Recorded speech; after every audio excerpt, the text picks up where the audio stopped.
What's up, guys? It's your friendly neighborhood Smango bringing you another podcast on the internet. And today, we're going to talk about the golden age of gaming and the modern era of gaming and when it happened. Now, there's a lot of discussion about this. I think over the years, I've been a gamer. Oh man, I cannot tell you how long I've been a gamer. Really, I can't. My first console was the Super Nintendo. That was the first console I owned personally. I got it for Christmas one year, and I guess I've been a gamer ever since. But I was a gamer before that. Like, cousins had the regular Nintendo, Sega Genesis, and I think an Atari. So I've played them all when I was really young, but I don't remember what year it was that I got the Super Nintendo, but that's when I started gaming. So I've been a gamer since the 90s. It is now 2022 as a recording of this podcast. Hopefully somebody will listen to this in the future and be like, man, lots changed since 2022. Lots changed since 1990. Stuff changes. So does video games. So do people. So does myself. Maybe I've changed. I don't know. I've tried to discuss this with some of my friends and stuff I grew up with, and that, ones that was gamers in high school, in grade school, middle school, and now we're all around the age of 35. So I'm just like, guys, I know games haven't got worse.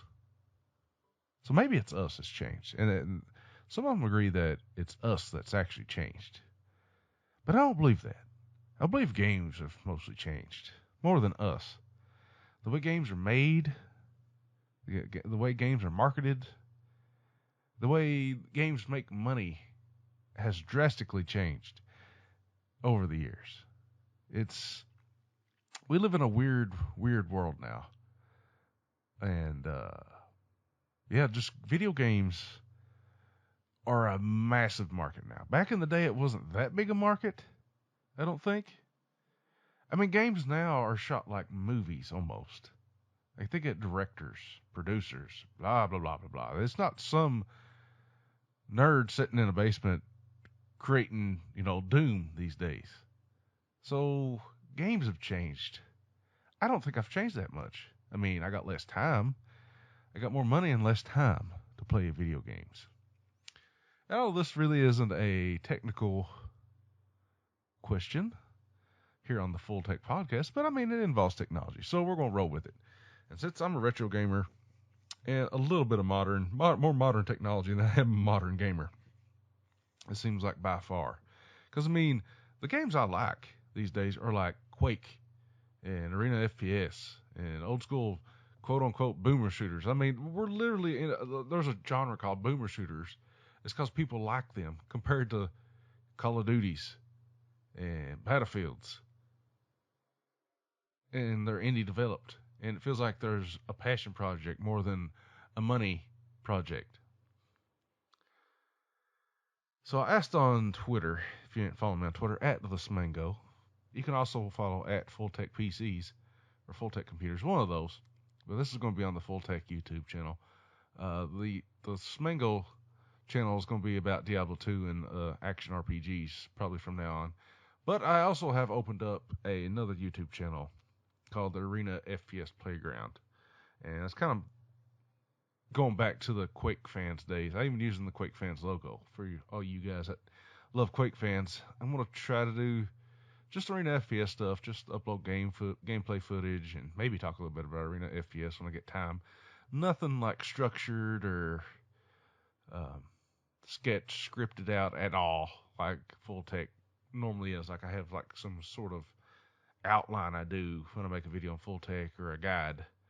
outline it out so I can post it on the website too. I also go to fulltechpodcast.com. Check that out. That's where most of my blogging and articles will go from here on out. And I got multiple websites. I really do. But Full Tech is priority number one now. And I've been playing the heck out of Diablo 2 here lately. Anyway, back to what I was saying. Like, the games I play now that I really enjoy are like games from back in the 90s. It's really strange. So I get to about high school, and the most modern game I'm really playing that just come out is probably Halo. And it's still arena FPS. I don't care what anybody says. Halo is arena FPS. You got items you pick up. You got spawns you protect. It's just arena FPS. It's slow. I get it. But what's not arena FPS is like Call of Duty. No arena. They're not even in an arena. And you got loadouts and all that. I mean, you got loadouts in Halo, but you get what I'm saying. Like, anyway, that's the kind of games I really enjoy. That's games I grew up with, arena FPS and Doom and stuff like that. And Final Fantasy. I can't stand the new Final Fantasies. I just can't stand them. But I love Final Fantasy like 1 through 10. They're fantastic. 12's pushing it, 13's garbage. 15 was, I hated every second playing it. I wouldn't even thought it was a Final Fantasy game if it wouldn't had Final Fantasy in it. I don't like Final Fantasy remakes. Final Fantasy 7 remake. I hate it. I don't really hate it, but I literally would have never played that game. I would have never played Final Fantasy 7 remake if it didn't have Final Fantasy 7 in the title. I just wouldn't have played it. I've not finished it because I just don't like the combat. It's awesome. Like, it should be. Like, I should like that game. But then you got this intergrade mode. Then it's like, they want you to buy the full game. They want you to buy the full game on PlayStation 4. And you're going to get the other episodes. Like, it's not even fully released. So I paid like $60 for this Final Fantasy 7 remake. And all I got was an episode. Like, you get out of Midgar. And that's it. When I already have Final Fantasy 7 on PC, and I could get amazing graphics on it if I wanted, with mods and stuff. But I'm paying for an episode. There's not been one extra episode left on PlayStation 4. I don't even have a PlayStation 4 now. This has been years ago since Final Fantasy 7 Remake came out. And that's just modern gaming. It's really strange. It's like they release games. They're not finished at all anymore. I don't know if it's like they make these games with the intent that they're not really finished, and they want you to play it forever. And imagine getting Zelda: A Link to the Past on Super Nintendo, and only getting to play an episode. Like, before you get, you only can play until you get the Master Sword. That's it. You have to wait a year, 2 years later down the road, and we'll let you go. We'll let you go to the outer world now.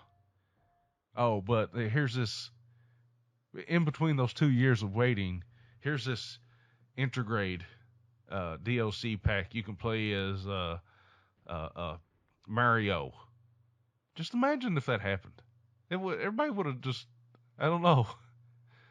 I don't even know how you would have done it. Like, there was no internet. So the internet's changed a lot of things. It's easier to download games now. Like, that's a good thing, though, you would think. It's easier to get your hands on video games. You don't have to go to Walmart. You don't have to go to GameStop to get a video game. You can just download it off the internet. I mean, that's been a good thing, but it's also been a bad thing. We're living in this double-edged sworded world, I guess, where we can have it all in a blink of an eye, almost now. But it's like, if I look at my Steam library, it's incredible how many games I have. And there's no way in the world I would play through every one of them. It would take a decade, I believe, to beat every single game. I don't mean I like every game. I'm never going to play them. And the thing is, it's all digital. Like, I don't have a physical release of these games at all. If something happens to my Steam account, they're gone. They're gone for good. If something happens to Steam, it's over. Like, I just don't have the game no more. It's not that big a deal, but then it is. It's like, I don't really own these. I kind of own them. They're tied to an email account. But I have a shelf full of NES cartridges, tapes, whatever you want to call them. Boomers call them tapes, I guess. Or baby boomers. The real baby boomers call them tapes, not cartridges. They're Nintendo cartridges. And I have N64 cartridges. And I can touch them. I have a big jewel case full of classic computer games. Just like Quake, Quake 2, Quake 3, Quake 4, Doom 3. You name it. I've got it somewhere.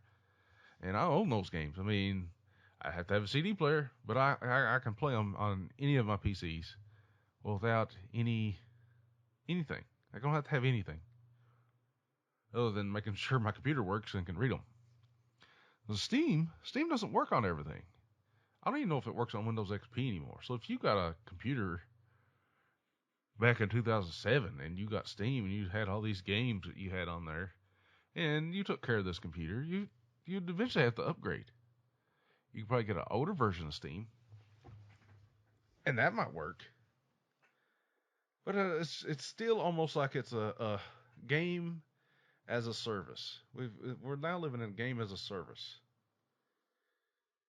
Now, you don't always have to be online, but we live in that age now where it's gaming as a service. And Steam started that. I remember back in the day when Steam come out. It was mind-boggling. And I was like, nobody's going to use this crap. And it was green. It was the ugliest thing I ever saw, really, Steam was. But you know what sold it? You know what sold Steam? And Valve knew exactly what they was doing. They released Half-Life 2, and they made you install Steam. You had to have Steam to play Half-Life 2 and Team Fortress 2 and the new Counter-Strike Source. All this had to be on Steam. It was required. You had to log in.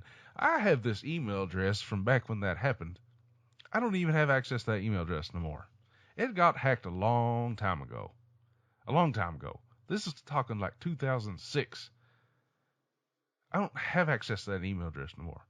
Luckily, I changed my account email address to a new email that I have access to forever ago. But the original account login for my Steam, I no longer have access to, and I cannot get it back for the life of me.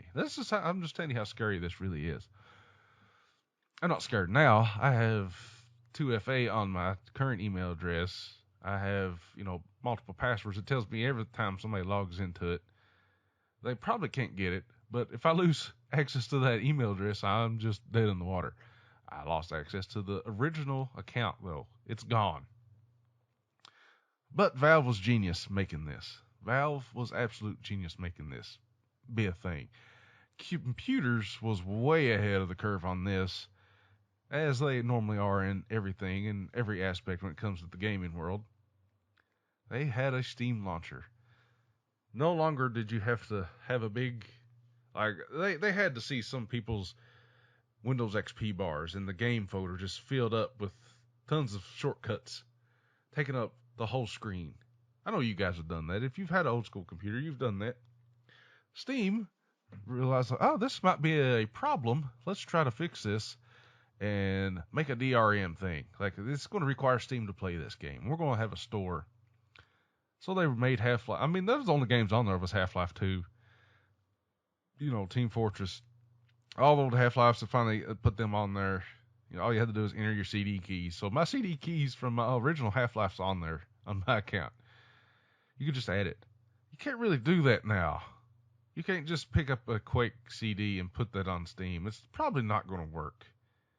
But back in the day, it did for some reason. Like, Quake wasn't on there, but like Half-Life, and the box, just the whole Half-Life complete thing was on there. I have all of them.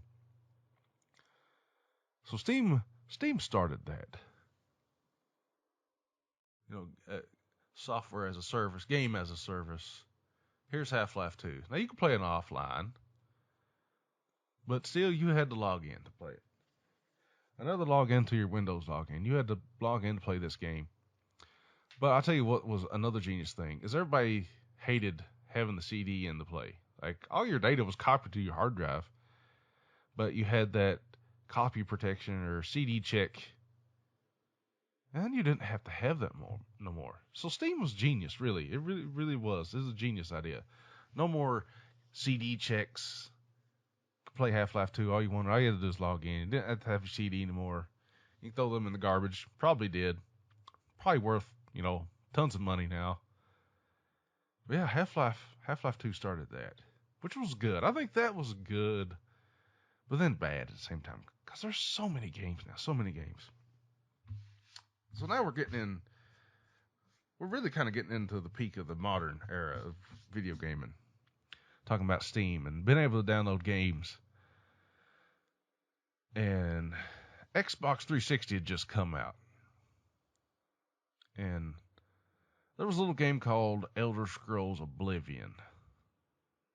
I know everybody remembers this point in time. If you gamed at all back in this time, you remember this point in time. You could download, Half-Life or Halo maps off Xbox Live on Halo 2. Very, very minor things, but you still had to get the CD because the internet wasn't really that fast either. But Xbox 360 come out, and they was really online at this time. Like Xbox Live really took off, and they had the Xbox Live store and the Xbox arcade systems, and you could download games off of there now. So consoles had finally caught up a little bit at this point, and all of a sudden, Elder Scrolls, a game known for mods, Morrowind was before Oblivion. They offered in the Xbox store horse armor. Now this is a very interesting point in time. So before this kind of stuff happened, there wasn't really. I'm sure there's other games that probably done this, but probably not as big as Oblivion doing this, offering horse armor, and it wasn't fancy. It wasn't anything, really. It was like silver. It was literally like somebody that was a modder that would release this for free on like ModDB or just some random website for Oblivion mods would make it. It was nothing big, but the argument was like, artists should get paid for their time and effort in whenever they design stuff for this game, this digital game, this digital item. And it was hard to argue against that. It's like, well, yeah, somebody did spend a lot of time on this, but it was in this area. I never paid for it. Don't get me wrong. I thought it was stupid. I was just like, I'll find a download somewhere and get it for free if I want to play it that bad. But that's when microtransactions kind of took off of this game. Now, it's horse armor. And you could argue that horse armor didn't do nothing to the game. It didn't affect the game in any way. It was just a skin. Man, would that really come to bite us in the hind end these days? Now, you still had to pay for Oblivion. Like, you paid for Oblivion, and you still got actually a full game. Got a full game still at this point. This is just adding extra to it. So it's still not that big a deal. It's just a little, I just want to flare up my horse that I really like this horse. I'm going to give him some horse armor. Let me pay $5.99 for this horse armor out of the Xbox store or whatever store you bought it on. Then, this is back when MMORPGs like World of Warcraft was big too. $15 a month. Game as a service. Here we go again, that nasty word. Game as a service, always online. But it wouldn't be an MMORPG with that being online, so it's okay. We're going to pay $15 a month to play this game. And at this time, World of Warcraft's like one of the best games ever. Like, nobody can believe how good this game is. Everybody's playing it. Everybody's playing World of Warcraft. It's incredible how many people play World of Warcraft. And all you had to pay is $15 a month. And the content was never ending, it felt like. And this is before, like, WoW had come out. You had to share secrets with people. You had to make friends. Always online, though. 100% always online. You can't play WoW offline, technically. Technically, you can, but not the main servers. You could run like a single-player offline server, I guess, maybe at the time. I don't know. $15 a month. That was a lot back then, too. $15 back in 2005, 2006, all the way to whenever the real WoW store kicked open. But we'll get to that in a minute. But so you're paying $15 a month for World of Warcraft, and you're putting all this time, and you're decking out your character, and I mean, you really feel like you earn stuff, and especially vanilla WoW. You put in this time. You've done the raids. You've done the quests. Your character looks badass, and you've put in the time, the effort. It's very rewarding. It's a very rewarding $15.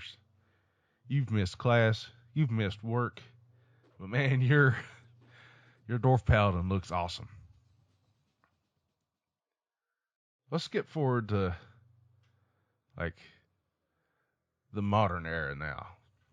Now we got games like Fortnite, League of Legends. League of Legends. Let's start with League of Legends here. League of Legends was the first game, I would say, to really, quote unquote, do free to play correctly. It requires you to put no money into this game. It's always online, game as a service, all digital items. You got to play the game completely, quote unquote, for free. All you had to do was play. You could unlock the characters. As simple as that. You could play. You could unlock characters with in-game currency. But here comes the kicker. They always made the characters look kind of a little bland on purpose. Here's your $15 skin. It doesn't change the gameplay. It just makes Teemo look cooler. It makes Tarek glow purple. It makes, I can't remember how any of the characters these days, but it makes Ezel, whatever his name is, with the little, it makes his hair white. I don't know. And it's like, oh, I can deck up my character. I'm going to look really cool going against other players. I'm like, oh man, he's got a skin. He's going to be really good with this character or something. That's just how your mind worked. Like if you just played normal skin, normal Teemo, and nobody cared. Nobody was worried about you. But if you had, like, man, I'm trying to think of their names. If you had Teemo and he had a pink hat, now, oh man, all of a sudden, man, you're something. Team Fortress 2 kind of even done this. Counter-Strike even started doing stuff like this. Oh, we're going to introduce these skins, these hats, these weapon skins. Not, let the artists should get paid for the time they put into these games. They should get paid for it. Now, these games all went free to play now, but Counter-Strike Go wasn't free at first. Team Fortress 2 wasn't free at first. 2022, they're free. They're completely free. You can play Counter-Strike for free. They just want you to buy the skins now. That's how much money they're making. League of Legends is a super hit. It's one of those games that it'll probably be played forever now. I don't know, unless they make a new League of Legends. I don't know what's going to top it. And you got Defense of the Agents 2. Same model. Fortnite. Modern gaming Fortnite. Boy, oh boy, it wasn't enough for the skins when it come to this game. These Epic Games had a whole different strategy. They've got their own launcher now. You can't play it on Steam. Remember all those Steam games you had? And you was like, oh man, Steam's perfect. I have all the games I ever want in Steam. Well, too bad. Everybody's going to make their own launcher now. You got an Xbox launcher. You got a Epic Games launcher. You got the Steam launcher. You got the EA Games launcher. The Bethesda launcher. It's dying now. You play. You got all these launchers. Everybody wanted to cash in on Steam's idea. Everybody loves launchers. No, we don't. We honestly accepted Steam finally, but now we have to have a launcher for everything. So Fortnite comes out. It is an absolute smash hit because it's a battle royale. It's the first one to really do it right and smooth. And first it was just skins. Just skins. You get skins. Then all of a sudden, here comes the Battle Pass. The Battle Pass. Another microtransaction. Doesn't change how the game plays. But this is a limited time, 3 months or 2 months long Battle Pass. You play the game, you unlock more stuff. You just got to pay $10. Let's pay $10 to this company. That makes this game completely for free. Don't get me wrong, this game's free. And you really don't have to pay anything to play Fortnite. But now, who wants to walk around with a plain skin if you love this game? Who wants to do that? When you can unlock Spider-Man for $25. And the Battle Pass. So that's $35 this month I've spent on Fortnite. This game always as a game as a service, always online, Fortnite Battle Pass, plus skins. Those $60 AAA titles back in the day seem a lot better at this point because you don't even get a full game these days. Let's take one of my favorite franchises now. Quake. Quake Champions comes out. You can buy all the champion packs. Oh, I don't get it, but it's going to be free to play eventually. I'm in the beta. I want all the champions. I'll drop the $39.99 for all my champions. Support the game. I was like, well, I'd pay $60 for Quake anyway. I'm getting to steal the century. Oh, but no. Let's release $10 skins, premium currency, battle passes. Quake has a battle pass, and I still don't know why it has a battle pass. It doesn't work for arena shooters. It kind of works for battle royales because you can do other things besides shoot people in battle royales. But in Quake Champions, that's all you do is shoot people. I don't know how a battle pass works. It's garbage. You just shoot stuff in arena shooters and you gather armor and health. There's no buildings to crack open. There's no secret areas to find or big map to explore with your buddies. You can't just team up constantly and go searching for gnomes like you can on Fortnite. So here's this game, Quake Champions, has a battle pass, and it's terrible. It's been the worst thing ever to happen to Quake. And it's because these game companies have got so greedy. And don't get me wrong, that's the thing. This game's free.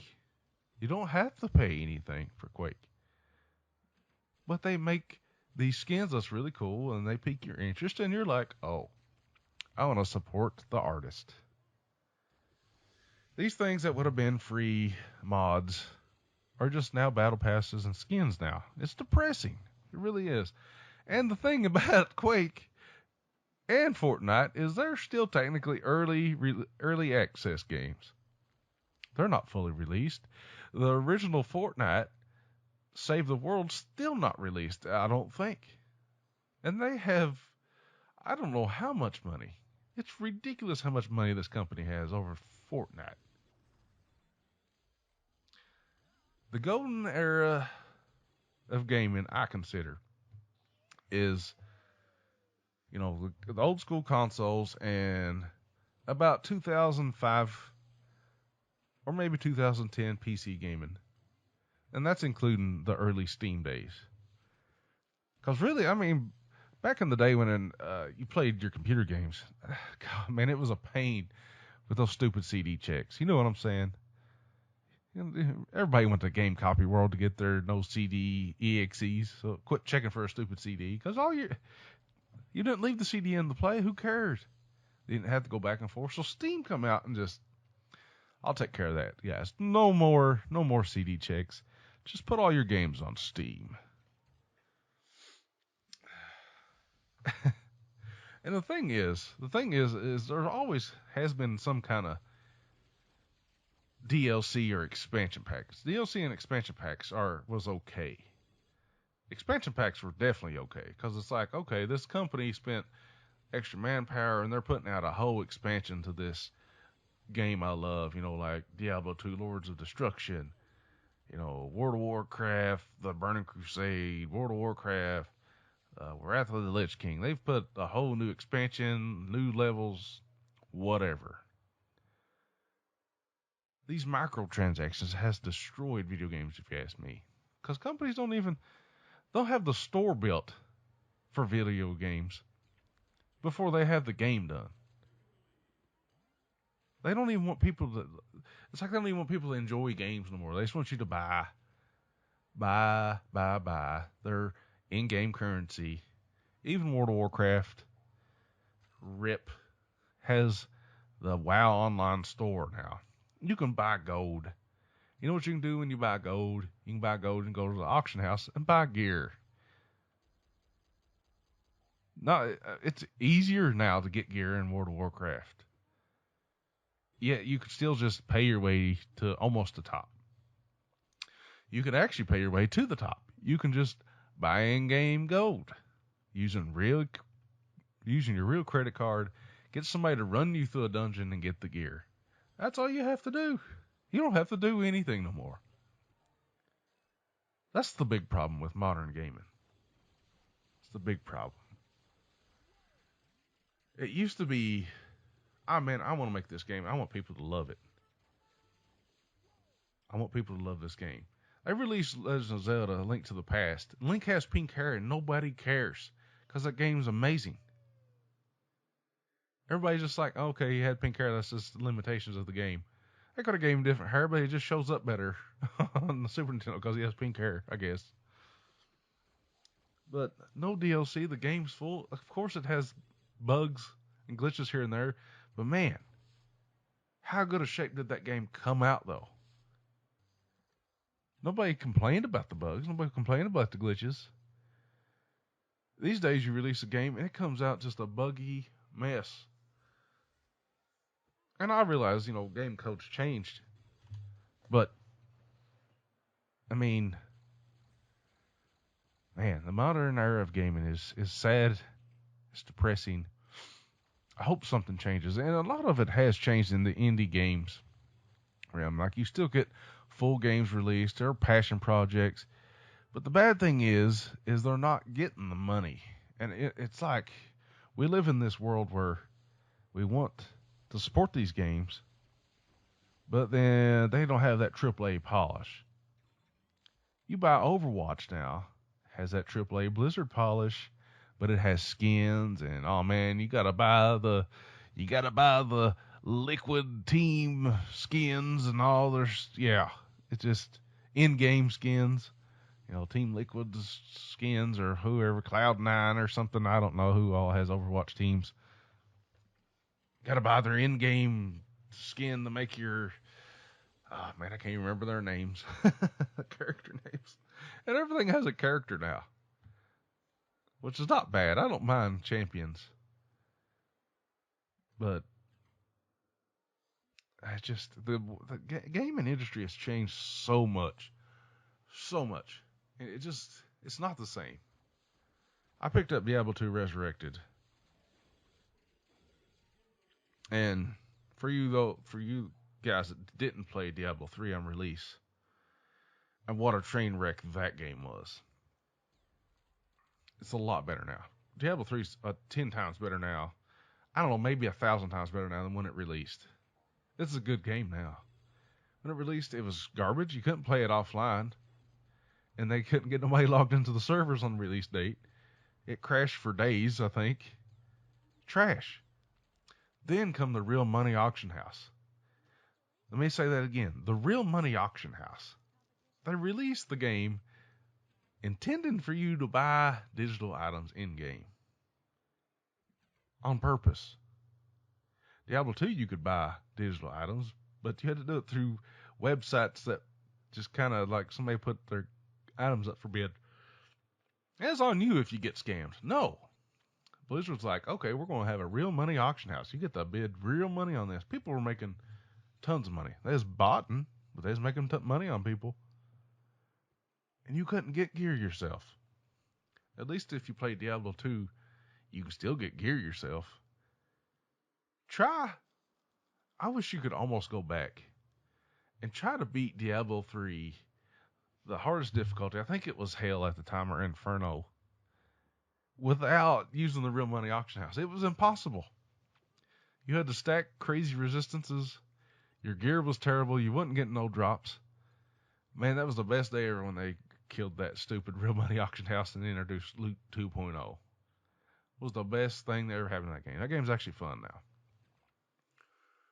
Personalized loot kind of sucks, but it makes the game fun. Like, you grind out yourself, you're getting rewarded for playing the game. Diablo 2, you get rewarded for playing the game. You know what I'm saying? I miss that. I miss playing the game. I got rewarded for playing the game and sticking with it for hours and hours and hours. And you just don't get that anymore. Halo has bunny ears. Bunny ears. Do you want Master Chief to have bunny ears? Cat ears? Sure. Were you going to get a new patch to patch in co-op and multiplayer, make it better? Nah. We like the performance been terrible on 3070 Ti's. It's just games, man. They come out half finished these days. Finished if they ever get finished. I still don't know when Quake Champions is going to be released. I guess it's not, because it's always changing. It stays in early access. I don't know. It gets no new champions now. And I'm not here to bash on Quake Champions, but it's just one game I've played a lot of that it got ruined by. It really did get ruined by modern gaming more than anything, more than its decisions lately. It got ruined by modern gaming. Like, why didn't you just release a full Quake game, have multiplayer, and call it a day, have server binaries for people? No, you wanted to release a game as a service so you could force people to use your in-game store, buy premium currency so you could find the whales out there and make some money. You didn't want to release a proper game like John Carmack and John Romero did. You didn't want to do that. You wanted to cash in every little thing you could. Talk about game as a service too, like the Microsoft Game Pass, which is see, they're tricking us again. They're tricking us again, really. The Microsoft Game Pass. You can have PC Game Pass too. You have all these PC games for $15 a month. That's a steal and a half, right? Microsoft's buying everything. Microsoft bought Blizzard. It wouldn't surprise me if World of Warcraft was going to be included in Microsoft Game Pass subscription soon. All the Call of Duties. But Call of Duty don't care no more. They don't care if you spend $60. Now, I don't know why Call of Duty isn't free. They have this in-game store. You can just buy gun skins. That makes more money than you releasing a game and selling it. It's just never ending. All you have to do is hire artists to keep making gun skins and make your money back.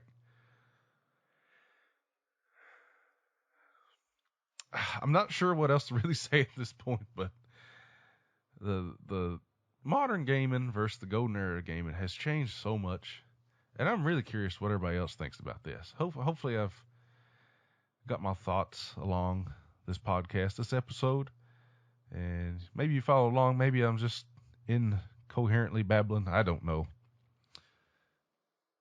But it's been fun to kind of just talk about this on a mic. Maybe somebody out there feels the same way. It's just gaming these days. Have we changed or has gaming changed? I'm curious. Let me know on Twitter at the Smango. Be sure to visit fulltechpodcast.com. And I guess I'll see you guys next time here on Full Tech.